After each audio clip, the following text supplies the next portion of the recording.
I'm going to start off today by showing people how easy it can be to do the work that we've been doing for PatchVault to get patches up on the internet so that they're there for people to be able to view them visually. Certainly, CSI guides and all the work from ISCA has been great over the years, but it's really nice to have a visual representation. And we're trying to do on the PatchVault more than what like OA Insignia has. They've got 50,000 images or something up on OA Insignia. Um, but we're trying to do the front, the back, and we're also trying to do it in a standard that is the same across the board so that the image sizes and quality is all the same. And Todd Rogers, who's on the call, and all the rest of the team over at PatchVault have been doing a great job. I just started working on this in probably the last year. So I'm going to start by progressively showing an easy execution of scanning, processing, and uploading. And then I'm going to go to some examples that are a little bit harder, but I just wanted to give a view of what it's like today. Photoshop is a tool that I'm using. It's from Adobe. It has gotten easier and easier. We talk about AI. It's really just some simple algorithms that it does that are making it so that you don't have to do necessarily all of the work that we have in the tutorials on the PatchVault site. I just want people to see that this is pretty easy. So I'm going to start off just by doing a quick scan. I currently am an editor on the Longhouse Council. We just came back from their traderie this past weekend. And so I've got some scans. And so I'm going to start off with this FOS patch down here in the bottom right. And one of the really nice things with Adobe now is that if I just use my selection tool over here, this is an object selection tool.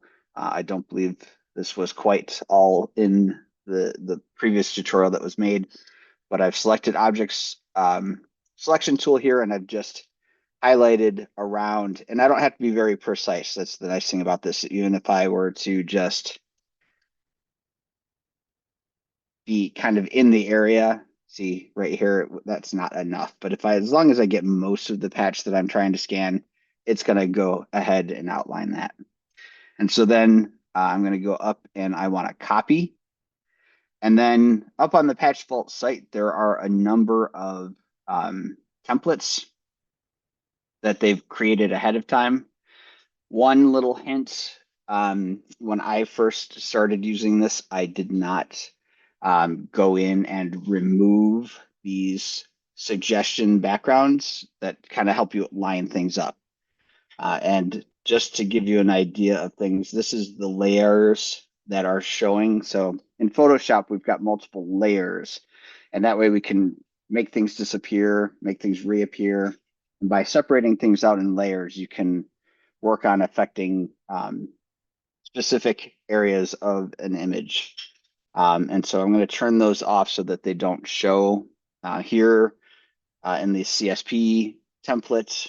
And most of these are downloadable from the PatchVault site. I'm just going to get rid of these, but they just help me, I can say, okay, well, this is the type of CSP I have, and that will help me line things up. So if I go and I edit and I paste, it brings this image in. So this is a new layer. Anytime I paste, it creates a new layer. And I can see right now I've got that layer selected. So if I go up to edit, I'm going to go down here and I'm going to do a free transform. There are shortcut keys. Copy is Control C or Option C if you're on a Mac. Transform is Control T or Option T, I believe, on a Mac. And that gives me these handlebars. And so this is what you've probably seen in the tutorial. Now, this template is giving me a very specific size. And when we do our scans from our flatbed scanners, we're doing those at either 600 DPI or 1200 DPI. But when you do it that way, then they come in and they're exact to what it's going to fit basically inside of this. And so free transform gives me these handles. And I've got this little icon here where I can choose to spin this. Okay, and this is free transform. There are other ways that you can transform. Transform just means adjust, move, change. But I'm trying to get it in between these guidelines. We still want to have a bit of a border around it. I can use my arrow keys to move things if I want to move things just a little bit to get them inside of the green guidelines. These green guidelines aren't going to print out like the background bit behind it will. But I'm going to shrink it down by grabbing these little handles. If I use the corner ones, it's going to keep it in the same format, the same ratios, so that I don't have to worry about things stretching. But I want to get my line, especially here on a CSP, I want to get the bottom line pretty well lined up. When I'm doing flaps, I'll often have to get the sides and the top fairly well lined up.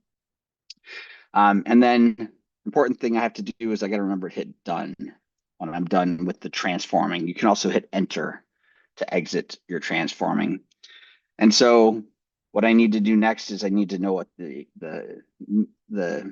issue is for this. And so this is the FOS friendly. That was part of an $80 donation. I'm actually going to copy that because I'm going to show you when we push it up to PatchVault, but that's an SA4. So I'm going to go up here and I'm going to export. It's really handy to learn some of the shortcut keys because it does sometimes take a while to try to dig through these menus. And so I even struggle to find them sometimes, but I'm trying to do an export. They talk about save for web in the previous tutorial. That's kind of a legacy way of doing things. Now we just do an export as. And the nice thing about export as, we're going to export it as a PNG, but they talked about in the tutorials, we want it to be 3200 pixels by 1600 pixels for a CSP or for a flap. But this allows me to export and then name the file. And so the naming is, if we're doing OA, then we do the number. Typically, we do the number for CSPs as well, just as a way to keep it. So Hiawatha Seaway is what this console is. It's 373. And then this is SA4, and then front. And we want to do a front and the back of each CSP and flap.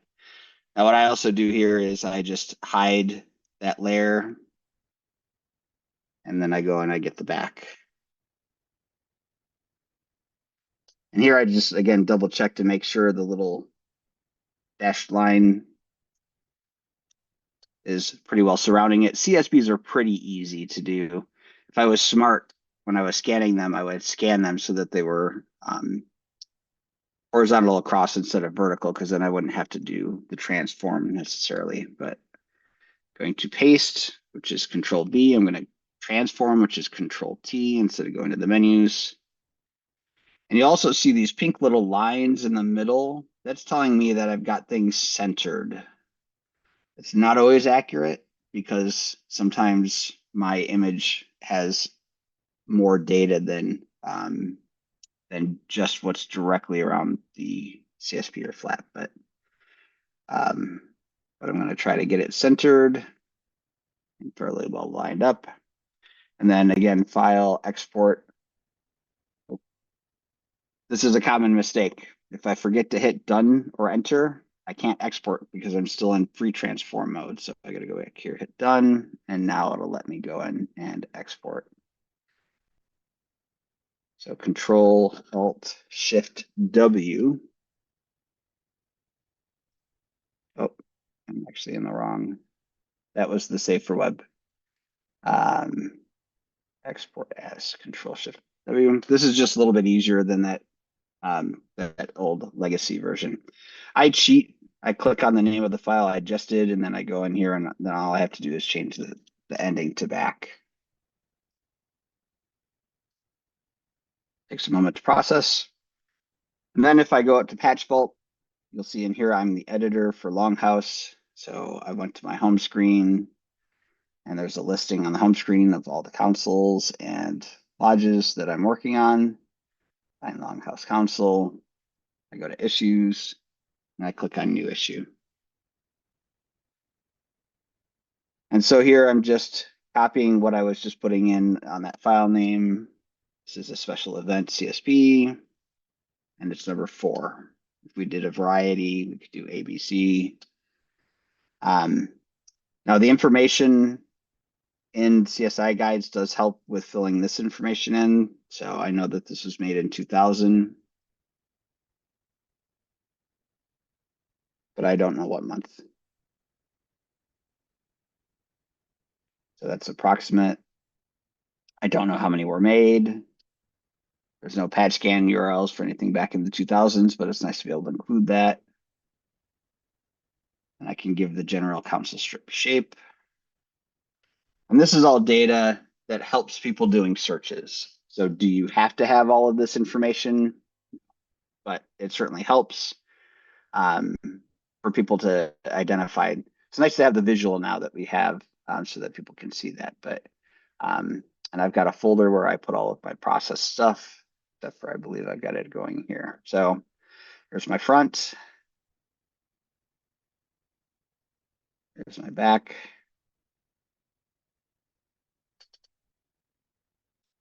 These are embroidery. Backing type is plastic. Border color is gold.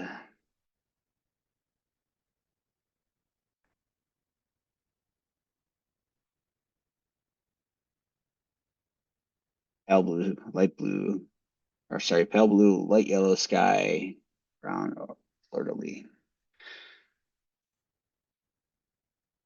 A lot of things end up just being multicolored, keep things simpler. It's a rolled edge. I believe that was brown on the fleur-de-lis.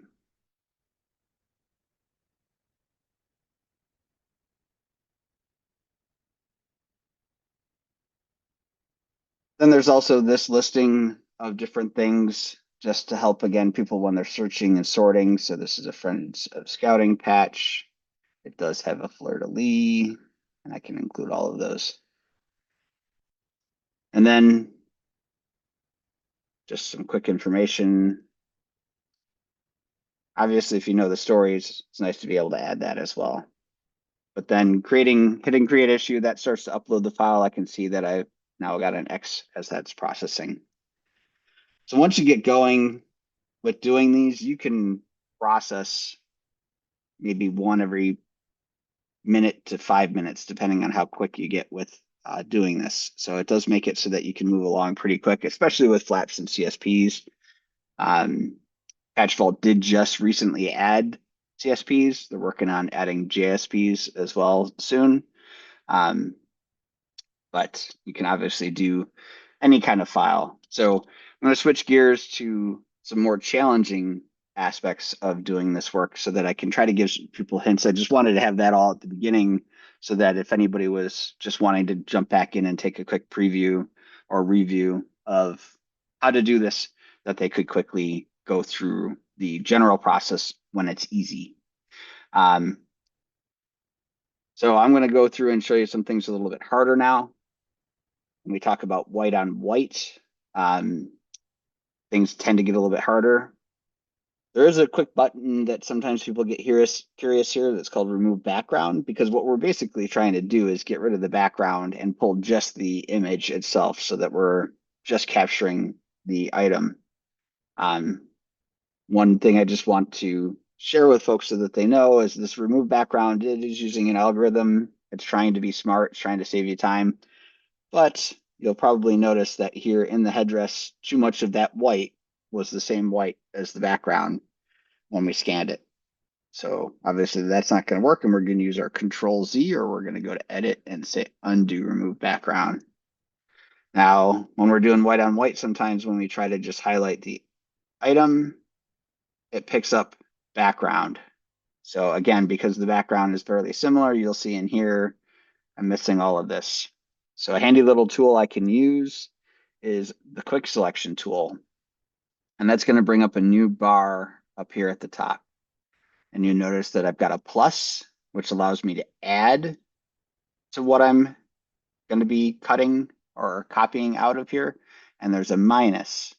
There's also a selection size here. And this can be really important because if you're trying to fix something really small, you might decrease the size of that. But I use about 85. when I'm doing this. And so I'm going to subtract because I want to get rid of this stuff on the outside. It's pretty smart. So I can usually get fairly close and it'll usually bounce into the edge of the image. So you don't always have to be super precise. And then you'll see sometimes it just jumps. But pretty quickly, that's gotten a pretty accurate. Now there is something down here where you see a percentage, and that's how zoomed in on the image we are. And so if I really want to be able to fix something like I was missing some of the top left corner, I can zoom way in and I can see here that I'm missing some.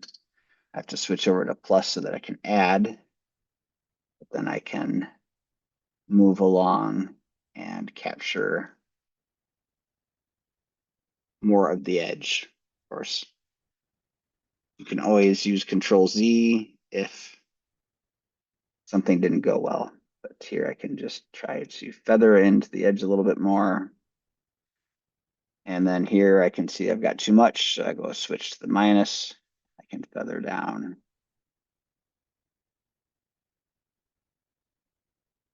And the algorithms are constantly trying to help me. Sometimes they're not helpful. And so sometimes it helps to go back into add mode, go back into minus mode. But we can have some, especially when we have anything where it's fairly close to white on white, that you're going to have some of these problems. And I don't think the PatchVault people can correct me if I'm wrong, but I don't think they're looking for super perfection here. So usually if we can get a pretty good image, we're pretty happy. So You are spot on, sir. thank you.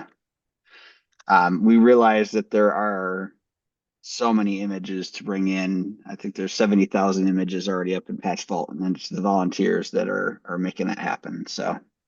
Um, so here I'm just going to fix a little bit, but again, too much. So here I'm going to just fiddle with it, but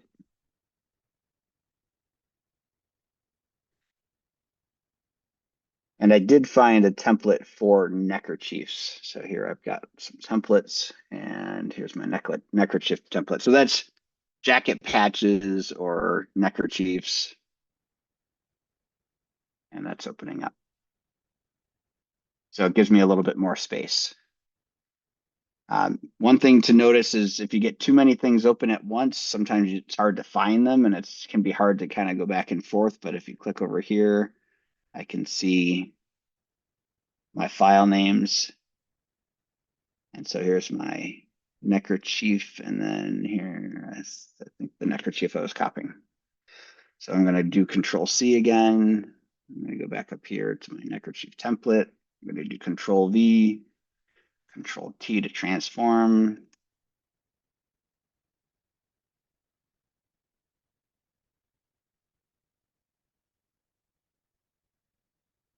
Shrink it down a little bit so that it fits. It's always nice to have a little bit of a border. That way you make sure you don't lose things. Because one of the things to think about with Photoshop is, my table is this whole area, including the black. So I can have things slide off of the what's inside of, say, the projector and what's on the rest of the table. So we want to make sure that our image is fully inside of what we're seeing for the image. Want to make sure things are fairly straight.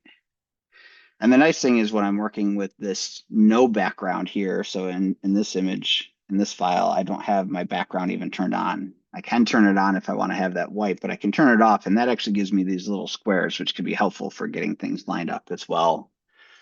What happens is when I do my export, this time I'm just doing Control Shift Alt W, too many keys, but when I do my export, it's showing those X's, but when we actually look at the image, it'll actually put a white background there. And unfortunately, I don't remember the name of this file, so I'm just going to, or this image, I'm just going to do 19-1976-neck. And obviously, when we do neckerchiefs, you're not going to have a back. Oh, and it doesn't like special characters, just so you know, so don't use stars, use dashes.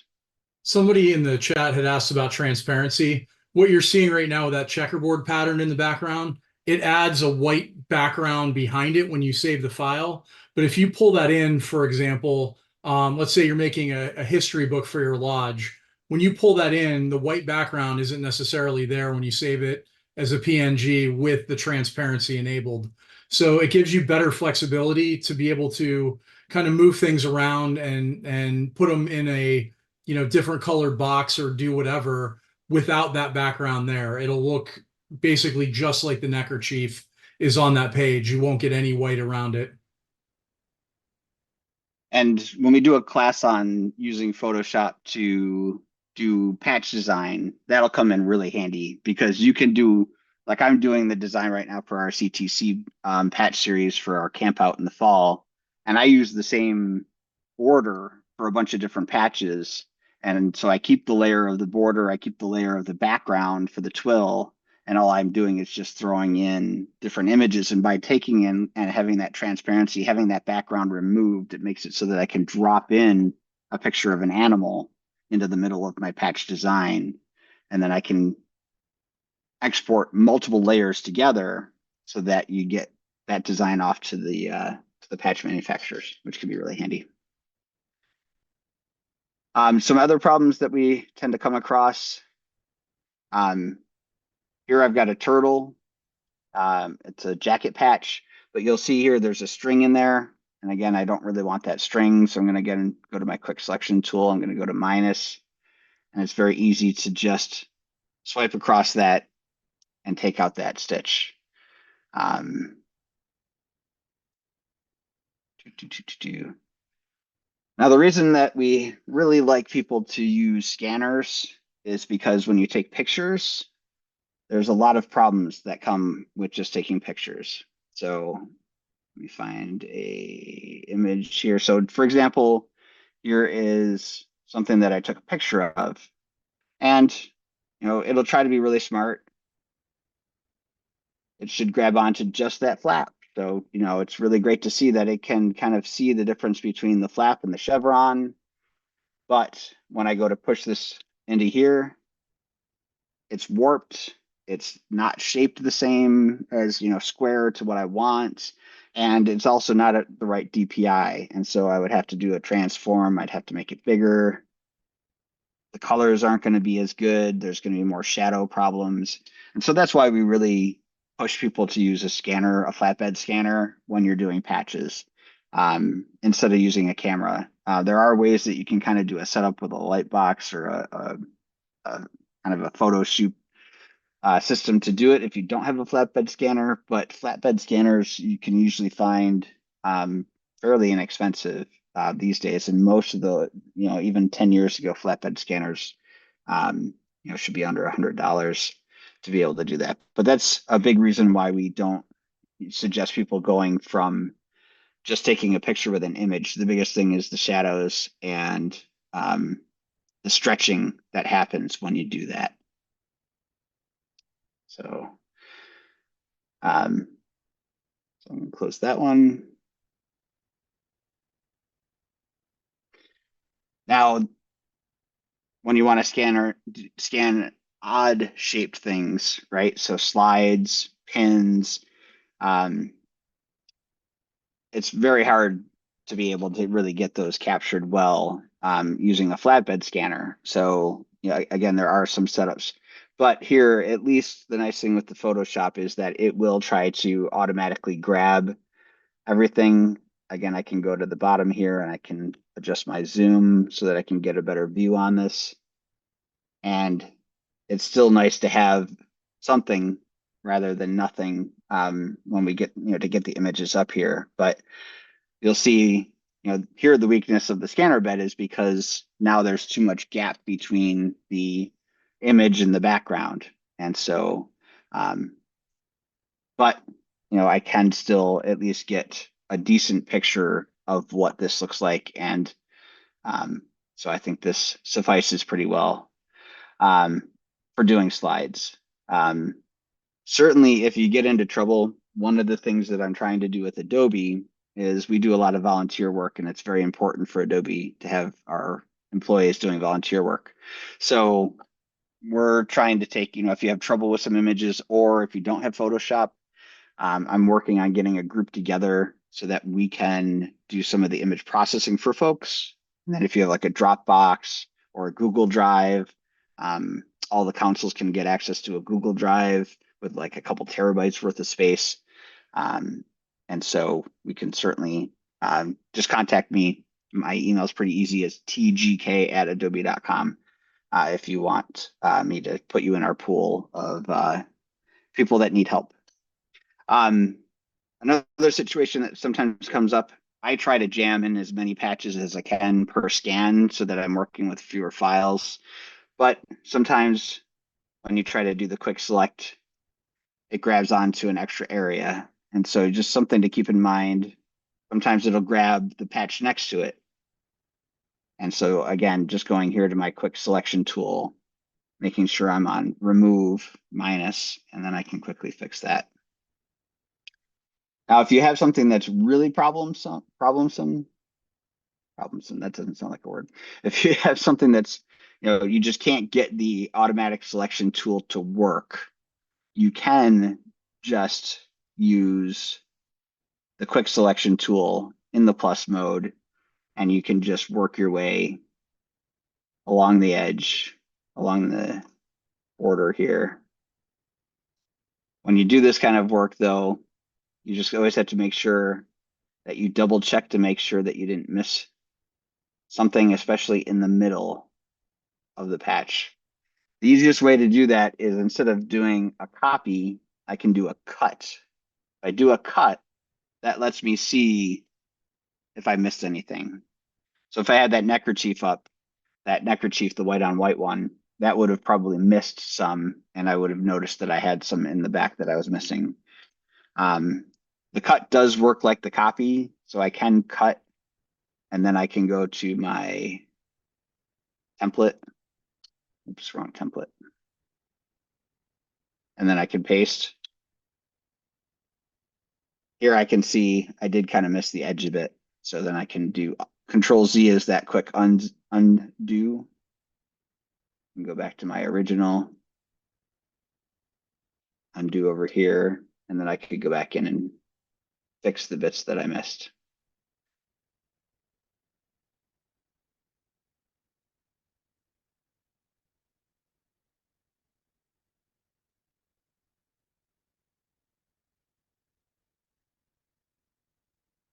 So with practice, it does get easier, but most of the time, just using the object select tool is pretty accurate. And again, you don't have to be super exact in what you draw. It can usually adjust itself. Now we do get some pretty difficult patches. There's spaces in between all of these little dangles. And so if I use my object select tool here, it's going to have challenges. But again, that's where zoom can really help. And then switching to the quick selection tool. So here I've got a problem because my quick selection tool is not nearly narrow enough to catch her in between. And so again, that's where I can go and I can adjust this down to maybe 25-ish. And that'll help me fit my way through the gap. Switch to plus, capture the stuff that I just missed.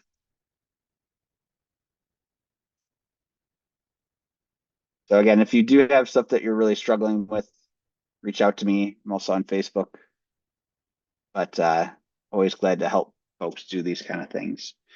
But that's kind of the gambit of the easy to the difficult that we see for doing this. We certainly hope that people are encouraged to give it a try. There are quite a few councils and lodges that that information isn't up here yet. One of the really nice thing about PatchVault is that once you have, say, a camp done, I just finished doing most of a major camp that we have, and now I'm able to quickly go in and document my whole collection. So I can, go through here and mark how many I have, and then I can publish out to folks what my needs list is. And so this is really the ultimate goal with PatchVault, is that, we get as much in there as we can, carrying through the information in here as well so that people can understand. And then also sharing the history. This is a camp out that I work called the Camporee Challenge Trophy Camporee. We've done 600 different patches in 25 years. And we're trying to get rid of a website that's just only there just to carry information, but it's not really useful. And so we're going to be transferring all of the information to PatchVault on our history as well. So it can certainly be really handy for folks to be able to keep track of their collections. And once we, as we get this more and more complete, I think more and more people will use this in order to communicate with each other on what's in their collection, what they're looking for, and what they have extras of, and should be really helpful for people trading in the future. So I'm glad to be part of the team. I am just a small part of the team. So certainly hats off to the people who actually create, manage, and develop the site as they continue to add more to this. And I think Jamboree is going to be the next big piece. So with that, I will turn it over to questions. All the graphics people picked on JPEGs. Like, how dare you? So tell us, for people that haven't been in this industry for 20 years, can you give us a little rundown on PNG, JPEGs, all that good stuff? And there's also a Photoshop file extension called a PSD as well. Todd, do you want to field the PNG file question? I mean, I can kind of go through it a little bit. It really comes down to compression. So kind of like I put in the chat, in the old days, you use GIFs and JPEGs largely as a way to optimize how something was going to load on your screen, because most of us were connected with dial-up.